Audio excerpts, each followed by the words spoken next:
So तर आपण काय बघत होतो की प्रकाशाचे परावर्तन हा जो धडा आहे यासाठी सगळ्यात अगोदर प्रकाश आपण मागच्या जे धडे आतापर्यंत पाहिले त्यामध्ये आपण काय काय बघितलं तर बघा यामध्ये सगळ्यात अगोदर म्हटलं आहे की आपणाला संवेदनाच्या सहाय्याने वेगळ्या वेगळ्या जाणीवा होतात. इथे काय म्हटलं आहे संवेदनाच्या सहाय्याने वेगळ्या वेगळ्या जाणीवा होतात. तर असं का बरं म्हटलंय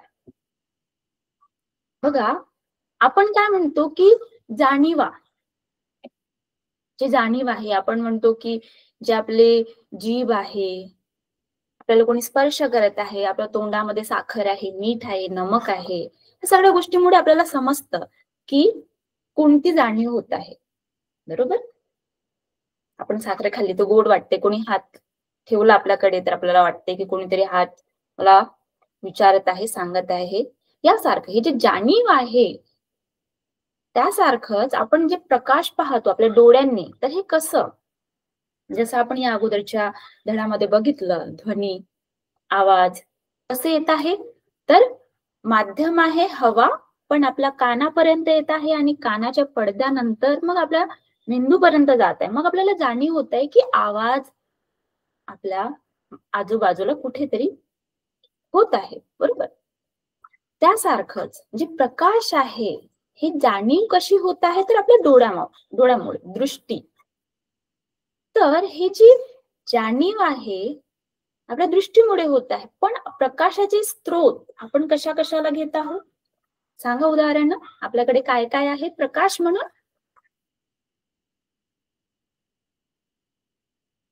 अनम्यूट करा सांगा प्रकाश ऊर्जा आपण काय काय घेत आहोत उदाहरण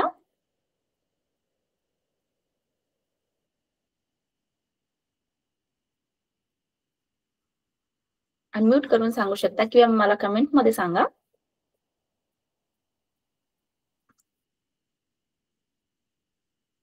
प्रकाश म्हणजे जे लाईट आहे आपण जे दिवसामध्ये आपण पाहू शकत आहोत तर काय पाहत आहोत कशामुळे पाहत आहोत काय आहे आपल्याकडे स्त्रोत काय साधन आहे सूर्य बरोबर. दिवसाच्या वेळी सूर्याच्या प्रकाशामध्ये आपण त्याच्या सहाय्याने पाहत आहोत त्यासारखंच रात्रीच्या वेळी आपल्याकडे काय आहेत बल्ब आहेत मेणबत्तीचा वापर करतो तर स्त्रोत आहे आपल्याकडे प्रकाशाचा म्हणून सूर्य मेणबत्ती टॉर्च म्हणा दिवा म्हणा बरोबर. तर हे नेमकं प्रकाश आपल्यापर्यंत येत आहे आपल्या डोळ्यांना दिसत आहे हे कसं आपल्याला जाणीव होत आहे की आता अंधार आहे इथे उजेड आहे इथे कमी दिसत आहे हे समजत आहे आपल्याला जाणीव होते आपल्या डोळ्यामुळे पण हे कसं कशा प्रकारे याची प्रक्रिया काय आहे तर हे आपण या धड्यामध्ये आपण पाहणार आहोत ज्यासारखं आपण मागील धड्यामध्ये बघितलं की आवाज निर्माण कसं होत आहे ते कशा प्रकारे एका ठिकाणावर दुसऱ्या ठिकाणावर जात आहे आणि ते आपल्या कानापर्यंत कसं येत आहे बरोबर हे आवाजाबद्दल होतं पण आज आपण काय पाहणार आहोत तर प्रकाश हे कसं काम करत आहे म्हणजे प्रकाश समजा सूर्याकडून येत आहे पृथ्वीपर्यंत तर हे नेमकं आपल्या डोळ्यांपर्यंत कसं येत आहे त्याची काय प्रक्रिया आहे हे आपण या धड्यामध्ये पाहणार आहोत ठीक आहे. तर हा आपला मुद्दा आहे आजच्या वर्गाचा आपल्या क्लासचा तर याच समोर पाहूया आपण तर बघा आपण जसं म्हटलं की आपल्याला डोळे जी चेतना आहे ही महत्वाची आहे बरोबर. तर बघा यामध्ये महत्वाचं काय तर संवेदना महत्वाची आपल्याला समजत आहे डोळ्यामुळे की हा रंग कोणता आहे याचा आकार कोणता आहे ठीक आहे. तर यामध्ये महत्वाचं आपल्याला काय समजलंय तर एक काय आहे सूर्य ज्यामुळे आपल्याला प्रकाश मिळत आहे लाईट म्हणा तर आपण प्रकाशाला काय घेत आहोत एक ऊर्जा म्हणून घेत आहोत त्यासारखंच जसं डेस्क म्हणा किंवा एखादा स्केल पेन म्हणा ज्याला स्वतःची ऊर्जा नाही ते स्वतः प्रकाशमान आहेत का? नाही. स्वतः प्रकाशमान कोण कोण आहेत? तर सूर्य म्हणा, टॉर्च म्हणा, मेणबत्ती म्हणा, बरोबर. तर यामध्ये काय म्हणत आहे आपला हा जो लेसन आहे यामध्ये काय म्हणत आहे, तर वस्तू दिसण्यासाठी प्रकाश आवश्यक आहे. बरोबर, सगळेजण मान्य आहे या गोष्टीला की वस्तू दिसण्यासाठी प्रकाश आवश्यक आहे. बरोबर. त्यासारखंच प्रकाश डोळ्यात प्रवेश केल्यावरच आपण वस्तू पाहू शकतो, हे सुद्धा तेवढंच सत्य आहे.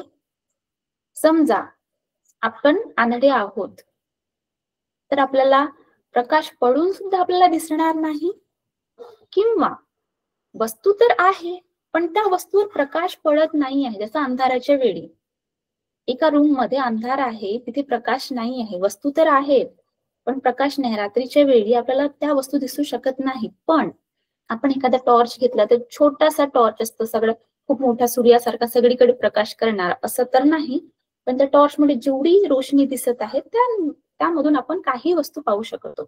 बरोबर. तर दिवा बंद वस्तू दिसत नाही आणि दिवा चालू वस्तू स्पष्ट दिसतात. तर हा आहे प्रकाश आणि आपले जे डोळे आहेत त्यामधील काय संबंध आहे. बरोबर. तर बघा, हा जो संबंध आहे हा कसा आपण हा कसा यामध्ये काय प्रक्रिया होत आहे हे आपण या लेसन मध्ये पाहणार आहोत. तर बघा, यामध्ये आपण जसं म्हटलं की वस्तूने उत्सर्जित केलेला प्रकाश, तर त्यामध्ये आपण काय काय उदाहरणं घेतली, सूर्य, दिवा, टॉर्च. त्यासारखंच वस्तूपासून परावर्तित झालेला प्रकाश म्हणजे टेबल, भिंत, झाडे. महत्वाचं, वस्तूपासून परावर्तित झालेला प्रकाश याला आपण कसं समजून घेणार. आपण तर म्हटलं की टेबल, भिंत, झाडे याला स्वतःचा प्रकाश नाही आहे. बरोबर. ते दिसणार का? रात्रीच्या वेळेला दिसणार का? नाही, ते दिसणार नाही. तर हे जे परावर्तित होत आहे प्रकाश, परावर्तित, जसं माझ्या चेहऱ्यावर सूर्याची किरण पडत आहेत आणि ते इथे तुम्हाला दिसत आहेत, तर यामध्ये काय होत आहे, सूर्याची किरण काय होत आहेत, परावर्तित. म्हणजे काय होत आहेत, वापस जात आहेत. परावर्तन म्हणजे काय, तर वापस जाणे. जसं उदाहरणार्थ बघा, एक सिंपल उदाहरण म्हणून आपण घेऊया, तर बॉल. सगळ्यांनी इमॅजिन करा, म्हणजे कल्पना करा, मी घेतला एक बॉल, ठीक आहे, एक छोट्या आकाराचा बॉल घेतला, त्याला मी खाली सोडला जमिनीवर. काय होणार? बॉल वापस येणार. बरोबर, बॉल वापस येणार. त्यासारखं बॉल वापस येणार, मी परत सोडणार, बॉल वापस येणार. परत जसं मी बॉल भिंतीवर आपण एकटे असलो, खेळत असलो, तर आपण काय करतो, बॉल भिंतीवर आदळतो, त्यासारखंच तो बॉल वापस येते. तर यामध्ये काय होत आहे बघा, जी बॉल आहे हे वरून खाली पडत आहे, कशामुळे, तर गुरुत्वाकर्षण आहे. सगळ्यांना माहिती आहे की पृथ्वीचं गुरुत्वाकर्षण आहे आणि फोर्स, त्यामुळे ते अट्रॅक्ट होत आहे, आकर्षित करत आहे आणि खाली बॉल पडते, पण ते वर सुद्धा येत आहे. ठीक आहे, आपण हे सगळ्यात अगोदरच्या धड्यामध्ये बघितलं. बरोबर, ऊर्जा या धड्यामध्ये बघितलं. त्यासारखंच बघा, ज्यासारखं बॉल खाली जात आहे किंवा भिंतीवर फेकल्यानंतर बॉल वापस सुद्धा येत आहे, त्यासारखंच, अगदी त्यासारखंच सूर्याकडून जी किरणं बाहेर निघालेली असतात ती सुद्धा या बॉल सारखीच त्या भिंतीवर जाऊन वापस येत असतात. आता हे तर आपल्या डोळ्याला दिसत नाही, ते म्हणून आपण या धड्यामध्ये आपण त्याला शिकणार आहोत. तर हे जी वापस येणारी ही जी किरणं असतात, जसं बॉलला फेकल्यानंतर बॉल भिंतीमध्ये जाऊन बसत नाही किंवा तिथेच राहत नाही, तो वापस येतो, फेकल्यानंतर त्याच स्पीडने वापस येतो, किंवा वरून खाली सोडल्यानंतर त्याच स्पीडने थोडा वापस येतो आणि आपण त्याला परत हातामध्ये घेतो. त्यासारखंच, अगदी त्यासारखंच ही जी किरणं असतात ना सूर्यामधून किंवा टॉर्च मधून सोडलेली प्रकाशाची किरणं ही सुद्धा वापस येतात. सगळ्यांना एवढं समजलं आहे? ठीक आहे, ओके. तर सो बघा, ही जी किरणं आहेत ही वापस येतात. ठीक आहे. आता आपण म्हटलं की किरणं वापस येत आहेत, तर याची पण नियम आहेत की किरण किती प्रमाणात वापस येणार, कुठून वापस येणार आणि कशा प्रकारे वापस येणार. जसं प्रत्येक गोष्टीची नियम असतात. आपण न्यूटन्स लॉ सुद्धा बघितला आहे. सगळ्या गोष्टीचे नियम असतात. त्यासारखंच प्रकाश परिवर्तनाचे म्हणजे प्रकाश वापस येण्याचे ते जे किरण आहेत हे वापस येण्याचे सुद्धा नियम आहेत. ठीक आहे.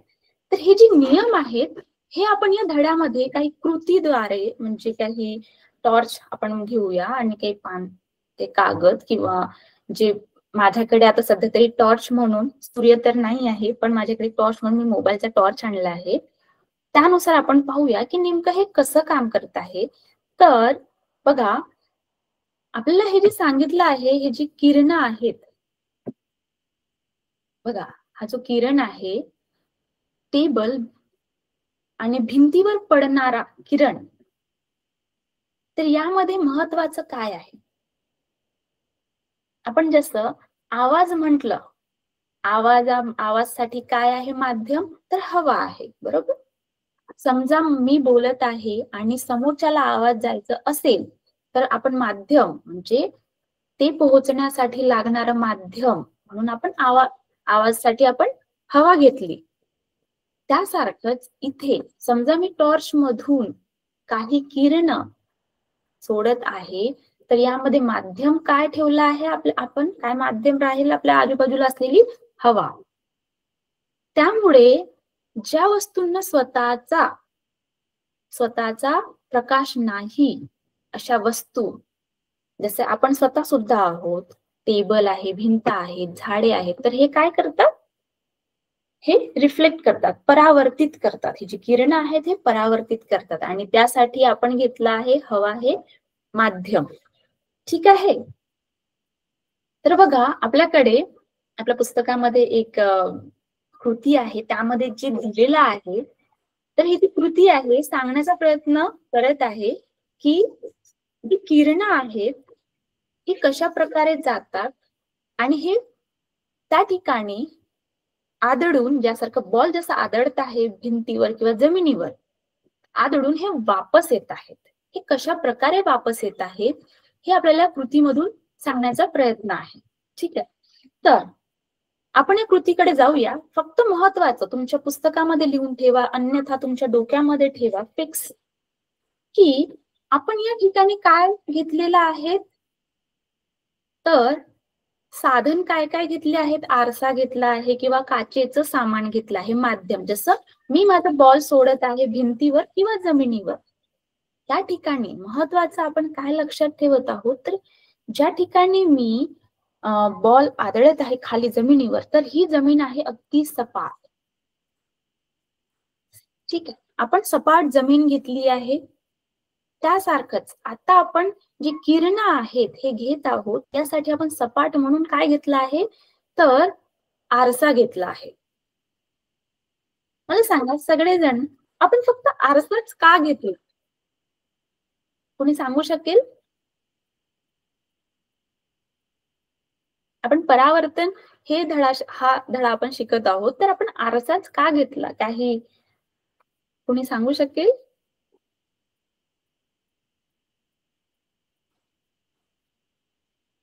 बघा, आपण परावर्तन म्हणतात, आपण स्वतःचा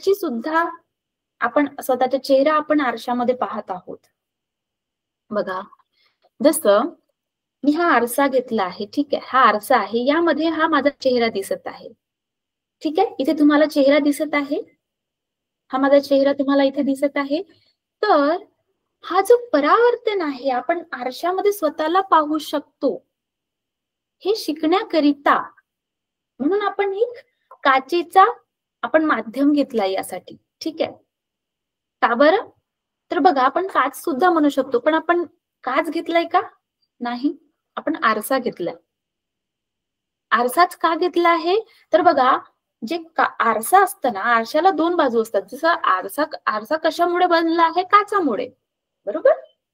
काचामुळे आरसा बनला आहे. आपण काचाच्या या बाजूला आपण स्वतःचा चेहरा पाहतो या बाजूला, पण या बाजूला काय केलेलं असतं? तर त्याला काळ्या रंगाने किंवा कोणत्या हिरव्या रंगाने याला झाकून ठेवलेलं असतं. का बरं? तर जे काही किरण या काचावर पडणार ही या बाजूने निघायला नको म्हणून इथे काळा रंग किंवा गाढा रंग असा हा लावलेला असतो, जेणेकरून जे काही किरण या काचावर पडणार तर हे आरपार न निघता किंवा आजूबाजूला या कोणत्याही बाजूला न निघता हे फक्त कोणत्या बाजूला निघणार? याच बाजूला. तर हे आरपार न निघण्यासाठी म्हणून ह्यांनी आरसा हा काचेचा घेतलेला आहे. एक्झाम्पल, उदाहरणार्थ. तर बघा, आपण आपल्या पुस्तकामध्ये परत एकदा जाऊया, काय म्हणत आहे कृतीमध्ये, आणि मग समजण्याचा प्रयत्न करूया. ठीक आहे? तर बघा, यामध्ये काय म्हणत आहे, तर दिवा बंद केल्यानंतर खोलीतील वस्तू तुम्हाला स्पष्टपणे दिसतात का? पुन्हा दिवा चालू केल्यानंतर तुम्हाला काय जाणवते? तर वरील कृतीतून तुमच्या लक्षात येते की दृष्टीची संवेदना होणे व प्रकाश यामध्ये काहीतरी संबंध आहे, बरोबर? जसं आपण म्हटलं की दृष्टीची संवेदना आणि प्रकाश यामध्ये संबंध आहे. कारण आपल्याकडे समजा दृष्टी असली नाही तरी सुद्धा आपण प्रकाशाला जाणवू शकत नाही, आणि आपल्याकडे दृष्टी जरी असली तरी सुद्धा आपला प्रकाश नसला तर आपल्या दृष्टीचा काहीही उपयोग राहणार नाही. म्हणून इथे संबंध आहे दृष्टी आणि प्रकाश यांचा संबंध. रात्रीच्या वेळी दिवा बंद केल्यास लगेच तुम्हाला खोलीतील वस्तू दिसेनाशा होतील, तर दिवा पुन्हा चालू केल्यास वस्तू पूर्वतः दिसतील. म्हणजे वस्तूपासून येणारा प्रकाश जेव्हा आपल्या डोळ्यांपर्यंत प्रवेश करतो तेव्हा वस्तू आपणास दिसू लागतात. तर डोळ्यामध्ये प्रवेश करणारा प्रकाश हा त्या वस्तूने उत्सर्जित केलेला असेल किंवा त्या वस्तूपासून परावर्तित झालेला असेल. उत्सर्जित आणि परावर्तित शब्द तुमच्या बुकच्या बाजूला लिहून ठेवा. उत्सर्जित म्हणजे काय? तर सूर्य, दिवा किंवा जे टॉर्च आहेत हे वस्तू काय करतात? प्रकाश उत्सर्जित करत आहेत. त्यांना स्वतःचा प्रकाश आहे. ठीक आहे?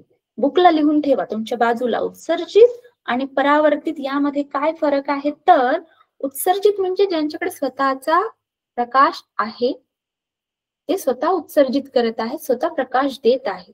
सूर्य प्रकाश देत आहे, बरोबर, उत्सर्जित करत आहे. तर परावर्तित म्हणजे काय होणार? तर जो काही प्रकाश त्यावर पडलेला आहे त्यावरून ते परावर्तित करत आहेत. म्हणजे ज्यासारखं बॉलला आपण भिंतीवर फेकल्यानंतर तो बॉल वापस येत आहे, परावर्तन, त्याची जी दिशा आहे ही बदललेली आहे, परावर्तित झालेली आहे. म्हणजे ज्या वस्तूंना स्वतःचा प्रकाश नाही पण त्यावर प्रकाश पडल्यानंतर ते जे प्रकाश आहे हे परिवर्तित होतं, म्हणजे त्यांची जी दिशा आहे ही बदलते. तर यामध्ये काय समजत आहे की डोळ्यामध्ये प्रवेश करणारा प्रकाश हा त्या वस्तूने उत्सर्जित केलेला असेल किंवा त्या वस्तूपासून परावर्तित झालेला असेल. तर यामधला अंतर समजला आहे? उत्सर्जित आणि परावर्तित झालेला प्रकाश. ठीक आहे, हे लक्षात ठेवा, नेहमीसाठी लक्षात ठेवा की उत्सर्जित आणि परावर्तित झालेला प्रकाश हा वेगळा वेगळा. म्हणजे उत्सर्जित म्हणजे ज्याचे स्वतःचे प्रकाश आणि परावर्तित म्हणजे जे प्रकाश त्यावर पडलेला आहे दुसऱ्याच्या सहाय्याने, त्याला त्याचे जे डायरेक्शन आहे, त्याची जी दिशा बदलवण्याचे गुणधर्म हे त्या वस्तूकडे असतं. ठीक आहे? तर वस्तूपासून परावर्तित झालेला प्रकाश म्हणजे काय? तर ज्याला स्वतःचा प्रकाश नाही आहे पण त्याची क्षमता आहे, त्याचा गुणधर्म आहे की ते प्रकाश हे त्याची दिशा हे बदलवू शकतं. ठीक आहे? तर हे जे प्रकाशाचे परावर्तन आहे हे समजून घेण्यासाठी आपल्याला काय म्हणतात, एखाद्या पृष्ठभागावर प्रकाश किरण पडली तर त्यांची दिशा बदलते व ते फिरतात, याला प्रकाशाचे परावर्तन असे म्हणतात. त्याला अंडरलाईन करून ठेवा आतापर्यंत आपण जे बघितलं त्याचे काय बघितलं, एखाद्या पृष्ठभागावर प्रकाशाची किरणे पडली तर त्याची दिशा बदलते व ते फिरतात, याला प्रकाशाचे परावर्तन असे म्हणतात. परावर्तन म्हणजे ज्याने रिफ्लेक्ट केले, वापस केले, परत केले, ज्यासारखं बॉल हा वापस आला भिंतीकडून, तर इथे भिंतीने काय परत केला आहे, बॉल परत केला आहे, रिफ्लेक्ट केलेला आहे आपल्याकडे. ठीक आहे, त्यासाठी म्हणून बघा ते साहित्य म्हणजे इथे तुम्हाला एक्सपेरिमेंट म्हणून तुम्हाला दिसत आहे. तर या ठिकाणी काय म्हटलं आहे, विजेरी आरसा, विजेरी म्हणजे टॉर्च, आरसा, आरसा अडकवण्याचे स्टँड, काळा कागद, कंगवा, पांढरा कागद, ड्रॉइंग बोर्ड. सिंपली इथे वाचूया, मी तुम्हाला सांगते की यांचं म्हणणं नेमकं काय आहे ते. तर काय म्हणताय की पांढरा कागद टेबलवर किंवा ड्रॉइंग बोर्डवर घट्ट बसवून घ्या, कंगव्याच्या मधील भाग सोडून. तर आपण हे थोडं किचकट म्हणून सांगितलं आहे. तर बघा यामध्ये असं म्हटलं आहे की हा जो कंगवा आहे, हा जो कंगवा आहे ना, सगळ्यांना दिसत आहे हा कंगवा बघा. तर यामध्ये हे जे गॅप्स आहेत ना, हे गॅप, हे जे मधातील ही जी गॅप ठेवलेली आहे, यामधून या एका गॅप मधून आपण हा जो टॉर्च आहे हा आपण पाडणार आणि यामधून कशा प्रकारे किरण, जे प्रकाशाची किरण कशा प्रकारे काम करत आहेत हे आपण पाहणार. तर यासाठी आपण काय केलं आहे, तर बघा इथे फक्त एक गॅप पकडायची, कोणतीही एक. तर या सगळ्यांपैकी एक गॅप पकडली, जसं पकडा ही एक मोठी गॅप मी पकडली आहे आणि बाकी सगळे जे आहे या सगळ्यांच्या आजूबाजूला काळा कागद गुंडाळलेला आहे. ठीक आहे, काळा कागद गुंडाळला तर यामध्ये काय होत आहे, फक्त यामधून हा टॉर्च जाणार. जसं मी हा टॉर्च घेतला आहे आणि यामधून हा जो लाईट आहे हा फक्त या एका छोट्या गॅप मधून जाणार, बाकीच्या गॅप मध्ये काय होणार, काळा.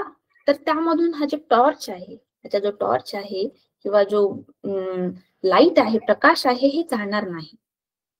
या अगदी यासारखं जसं आपण आरसा, मी म्हंटल ना की आरशाच्या दोन बाजूला असतात, काच असतं, पण त्या काचाला एका बाजूला काय लावलेलं असतं, काळा भाग, जेणेकरून तो जो प्रकाश आहे, इथून आपण जे स्वतःची प्रतिमा पाहत आहोत हे बाहेर निघायला नको म्हणून ते काळा लावलेलं असतं.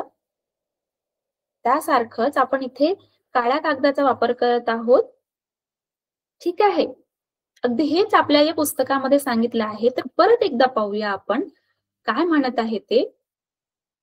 तर बघा की पांढरा कागद टेबलवर किंवा ड्रॉइंग बोर्डवर घट्ट बसवून घ्या, कंगव्याच्या मधील भाग सोडून इतर सर्व भाग काळ्या कागदाने झाकून घ्या, जेणेकरून प्रकाश हा त्या मोकळ्या भागातूनच जाऊ शकेल.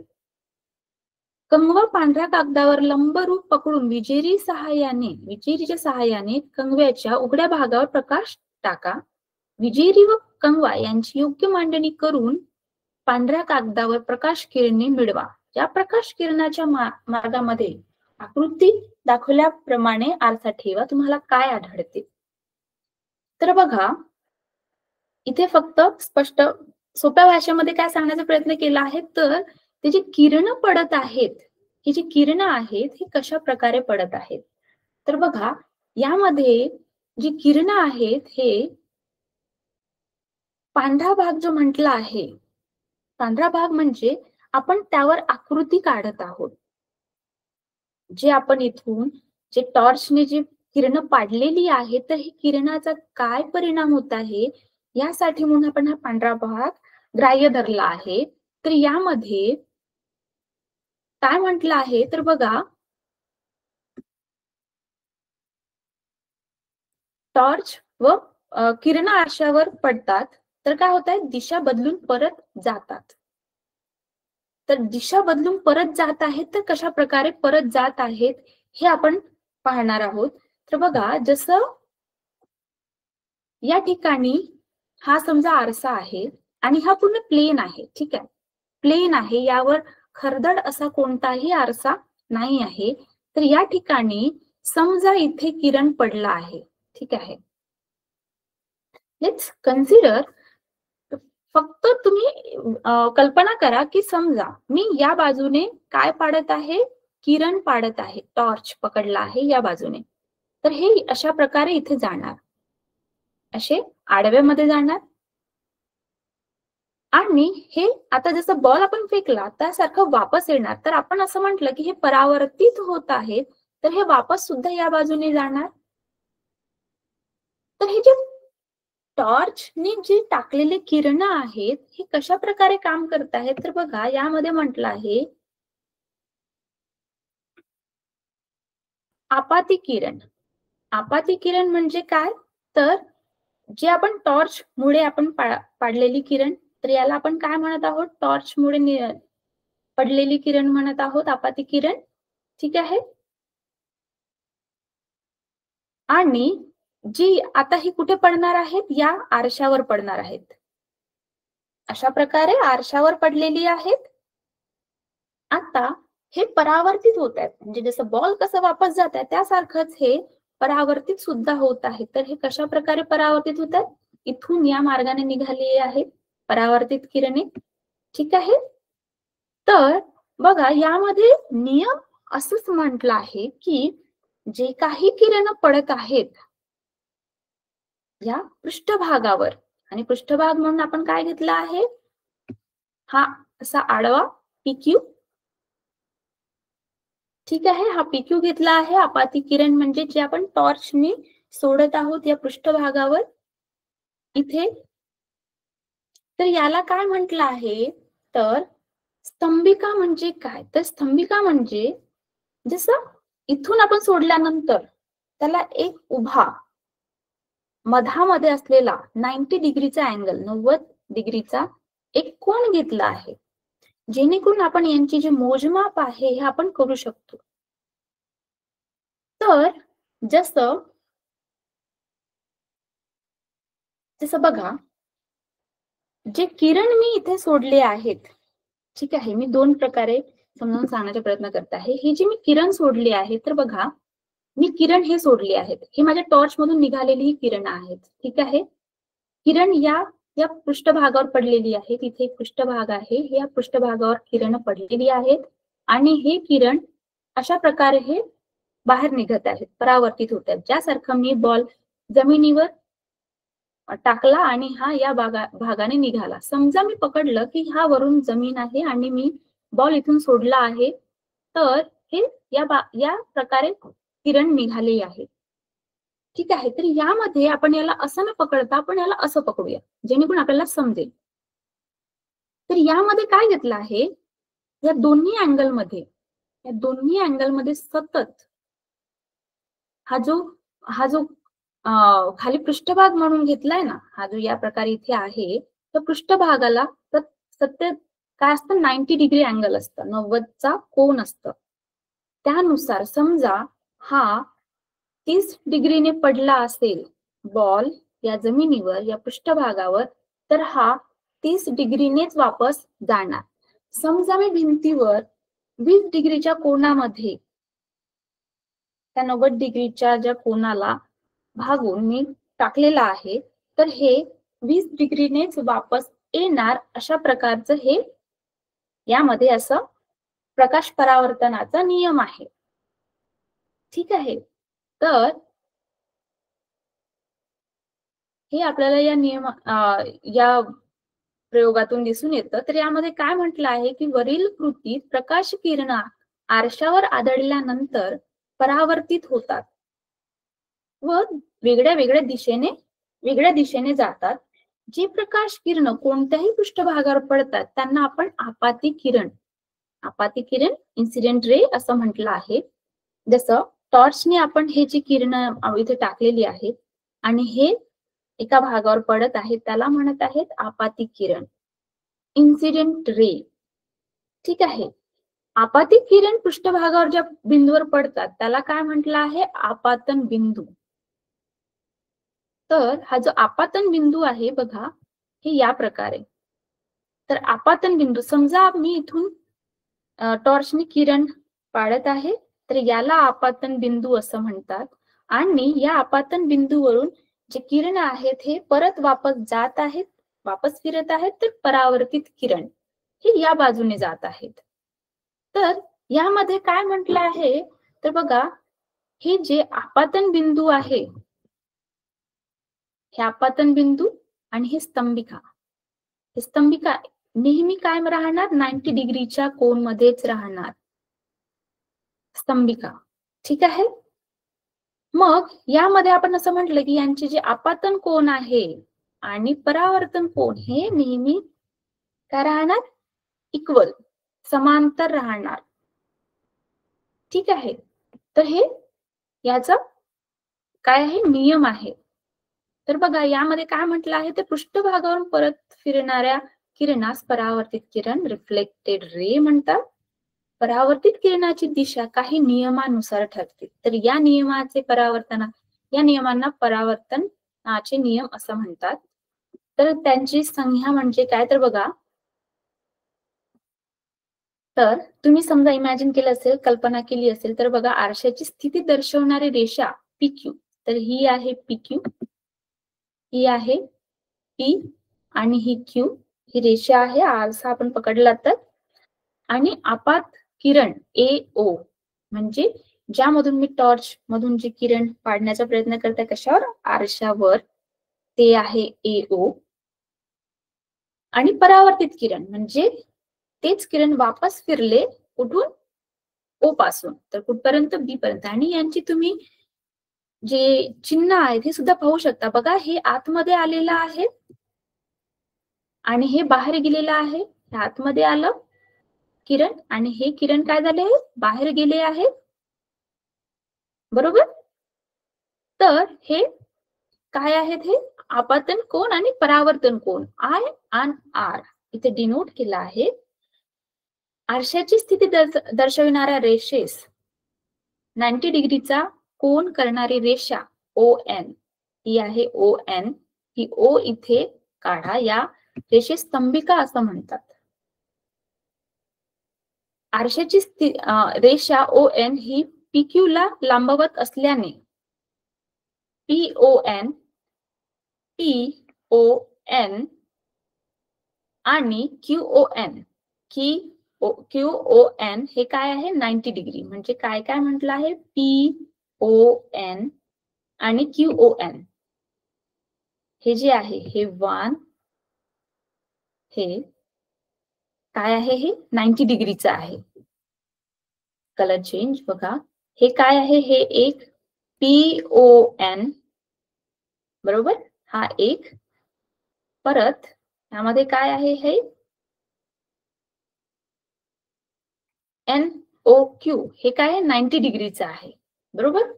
तर हे काय, 90 डिग्रीचं कोन हे तयार करत आहेत. तर बघा यामध्ये नियम काय म्हणत आहे, की प्रकाश परावर्तनाचे 3 नियम खालील प्रमाणे आहेत. जे आपण म्हटलं ना, की प्रकाश पडत आहे, सूर्यामधून आपल्यापर्यंत प्रकाश येत आहे, वस्तूंवर प्रकाश पडत आहे आणि तो प्रकाश परावर्तन होत आहे, वापस फिरत आहे, रिफ्लेक्ट होत आहे, हे म्हणत आहेत. तर याचे नियम काही सांगितलेले आहेत. तर ते नियम काय आहेत, तर हे जे प्रकाश असतं हे काय आहे, हे आपात कोन व परावर्तन कोन समान मापाचे असतात. तर जसं कोन, जे कोन म्हणत आहे यामध्ये काय म्हटलं, आपतन कोन व परावर्तन कोन. यामध्ये आपतन कोन कोणासोबत होत आहे, जे टॉर्च मधून सोडलेला जो कोन कोणासोबत बनत आहे, स्तंभिका सोबत. आणि हाच जो टॉर्च मधून सोडलेला जो प्रकाश आहे, हा वापस फिरत आहे. तर हा वापस फिरत आहे, हा कोन स्तंभिकेसोबत जो बनत आहे, हे नेहमी समांतर राहणार. समजा हे 10 डिग्रीचं कोन बनवत असेल, तर परावर्तन कोन सुद्धा 10 डिग्रीचंच बनणार. ठीक आहे. तर याच्या तुम्ही बाजूला तुम्ही साइड मध्ये लिहून ठेवा, जे कोन आहे, आपतन कोन व परावर्तन कोन, हे कोणते, टॉर्च मधून सोडलेला जो प्रकाश आहे, हा रिफ्लेक्ट होणारा, परावर्तित होणारा, हा सुद्धा सारखाच राहणार. कुणासोबत, तर या स्तंभिकेसोबत. ठीक आहे. आपाती किरण व परावर्तित किरण व स्तंभिका एकाच प्रतलात असतात. प्रतल यामध्ये जो प्रतल म्हटलं आहे हे काय घेतलंय यांनी? हा पृष्ठभाग. काय म्हटलं आहे? पृष्ठभाग. प्रतल म्हणजे काय? तर पृष्ठभाग. जसं आरसा घेतला आपण, आरशाचा आपण पृष्ठभाग घेतला आहे, अगदी समांतर आहे. तर असं तर समांतर सगळीकडेच राहणार नाही. जसं इवन माझे हात सुद्धा बघा, तर हे समांतर आहेत का? यावर हा खाली आहे, हे वर राहणार, काहीतरी खाली वर राहणार. पण इथे आपण आरसा घेतला आहे, हे समांतर घेतलं आहे.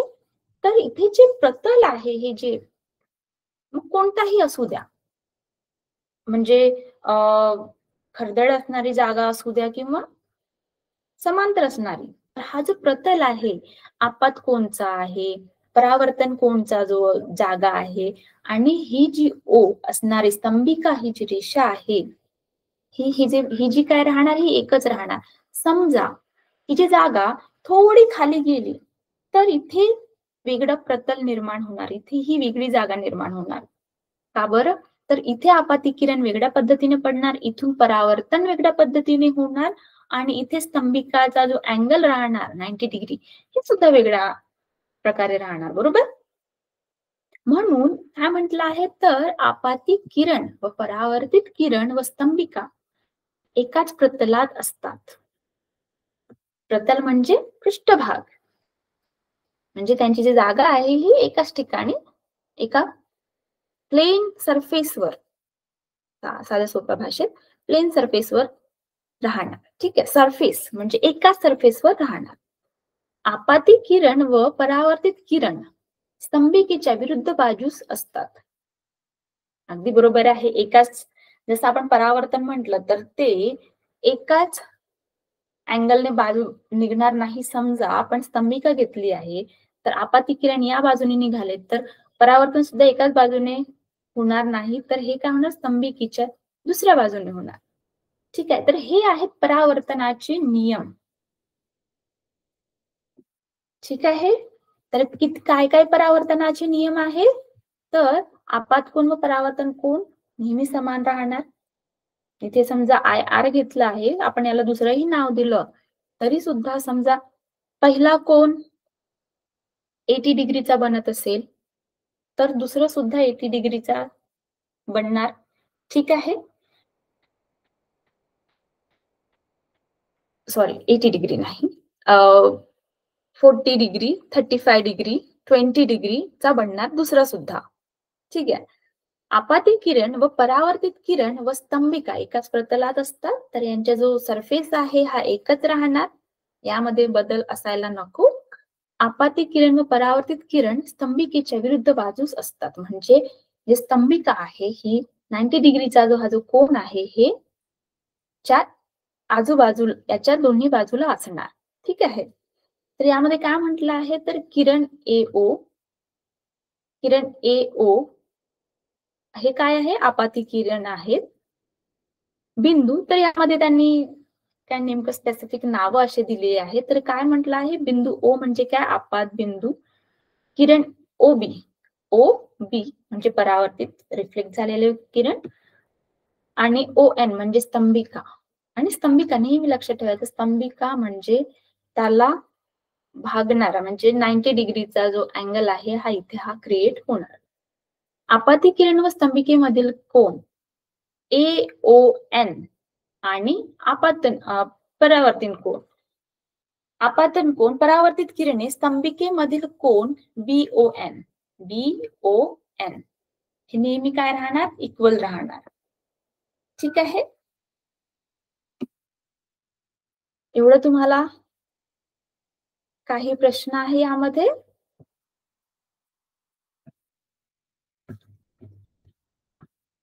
सांगा.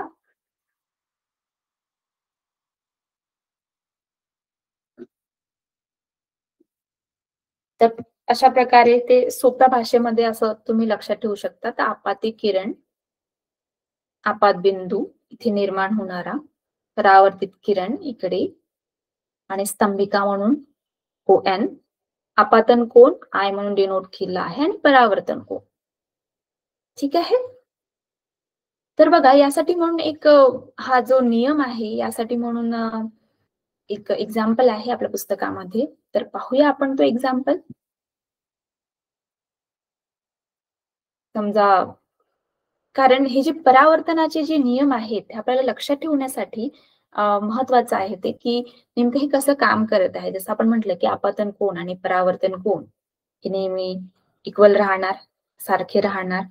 आणि आपाती किरण, परावर्तित किरण आणि स्तंभिका हे यांचे जे प्रतलन आहे, सरफेस आहे, हे एकच असायला पाहिजे. आणि स्तंभिकेच्या विरुद्ध बाजूस असणारी आपाती व परावर्तित किरण हे त्याचे नियम आहेत 3. तर यासाठी म्हणून एक उदाहरण आहे आपल्या पुस्तकामध्ये. तर आपण ते उदाहरण क्विक मध्ये पाहूया, की कशा प्रकारे ते उदाहरण आहे ते. तर बघा, यामध्ये काय म्हटलं आहे, जर परावर्तित किरण स्तंभिकेशी 60 डिग्री कोन करत असेल तर आपाती किरण स्तंभिकेशी किती डिग्री मध्ये कोन करेल.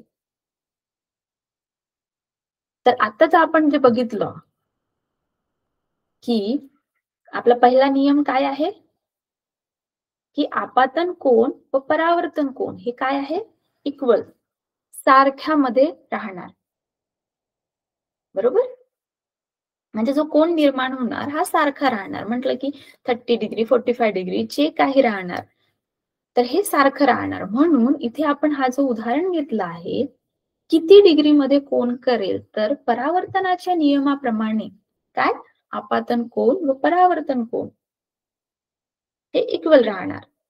ठीक आहे. तर प्रश्नात दिलेला आहे, समजा R हे 60 डिग्री आहे, तर आपतन कोन सुद्धा 60 डिग्री राहणार. यासाठी आपल्याला प्रयोग काही वेगळं करून पाहण्याची गरज नाही, कारण आपल्याकडे नियमानुसार असं सांगितलेलं आहे. सो आपण त्याला फॉलो करत आहोत. ठीक आहे. तर ह्याचा जो एक्झाम्पल आहे हा इथून घेतलेला आहे. बघा, ते पहिलाच उदाहरण इथे दिलेलं आहे. जर परावर्तित किरण स्तंभिकेशी 60 डिग्रीचा कोन करत असेल तर आपाती किरण स्तंभिकेशी किती अंशाचा कोन करेल, असा हा प्रश्न आहे. तर आपल्याला काय काय दिलेलं आहे, परावर्तित कोन दिलेला आहे आणि आपतन कोन I हा विचारलेला आहे. तर आपल्याला जे नियम आहे, लॉ आहे, त्यानुसार आपण त्याचा आन्सर लिहिलेला आहे. आपाती किरण स्तंभिकेशी कितीचा कोन करेल, 60 डिग्रीचा. त्यासारखंच परत यामध्ये सुद्धा एक प्रश्न विचारलेला आहे. बघा, दोन आरशाच्या परावर्तित पृष्ठभाग एकमेकांशी 90 डिग्रीचा कोन करत आहे. यामध्ये आकृती काढा असं म्हटलं आहे, सिंपल. तर यामध्ये काय म्हटलं, दोन आरशाचे परावर्तित म्हणजे जे रिफ्लेक्टेड झाले आहेत, जे परत निघालेली जी किरण आहेत, हे एकमेकांशी काय करत आहेत, 90 डिग्रीचा कोन करत आहेत.